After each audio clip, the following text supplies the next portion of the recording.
US और European union को आप इजीली ट्रस्ट नहीं कर सकते। डोनाल्ड ट्रंप के द्वारा इंडियन एक्सपोर्ट्स पे रिसेंटली जो टैरिफ्स और सैंक्शंस अनाउंस किए गए हैं उससे ये क्लियर हो जाता है। थोड़ा सा बैकग्राउंड समझते हैं। जब रशिया यूक्रेन वॉर शुरू हुआ तो इंडिया के जो ट्रेडिशनल ऑयल सप्लायर्स हैं उनके द्वारा ऑयल सप्लाईज को डाइवर्ट कर दिया गया towards the European Union market. Now ऐसा इसलिए किया गया क्योंकि यूरोपियन यूनियन इस समय रशियन ऑयल एक्सपोर्टर्स को बॉयकॉट कर रहा था in support of Ukraine. India in order to ensure कि इंडियन कंज्यूमर्स को ऑयल एक प्रेडिक्टेबल और अफोर्डेबल कॉस्ट पे मिलता रहे, started purchasing Russian oil. And guess what, इस समय यूएस के द्वारा इंडियन गवर्नमेंट को सपोर्ट किया गया कि this step of Indian government will ensure that there is a stability in the global energy market. But fast forward to July 2025, Donald Trump के द्वारा इंडियन एक्सपोर्ट्स पे 25% के टैरिफ्स और सैंक्शंस को अनाउंस कर दिया गया। If this was not sufficient, European union and US ने इंडिया को ब्लेम करना शुरू किया कि रशिया यूक्रेन वॉर के चलते इंडिया रशिया से सस्ते में ऑयल को खरीदता है और ग्लोबल एनर्जी मार्केट में इसे हाई प्राइसेस पर बेचकर प्रॉफिट कमा रहा है। और ऐसा तब किया जा रहा है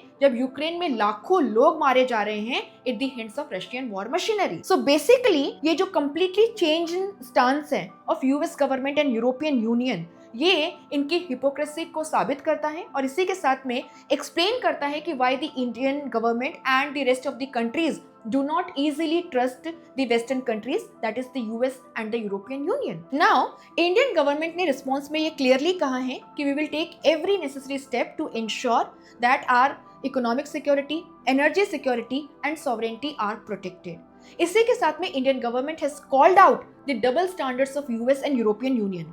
जहां इंडिया को ब्लेम किया जा रहा है फॉर ट्रेडिंग विद रशिया, वहीं पे आप देखेंगे कि यूरोपियन यूनियन अभी भी न केवल एनर्जी प्रोडक्ट्स बल्कि इसी के साथ साथ में fertilizers, chemicals, iron and steel products, transport equipments ये सब परचेस करता है। और यूएस भी रशिया से uranium for its nuclear industry, palladium for its electrical vehicle industry and fertilizers and chemicals में बिजनेस करता है।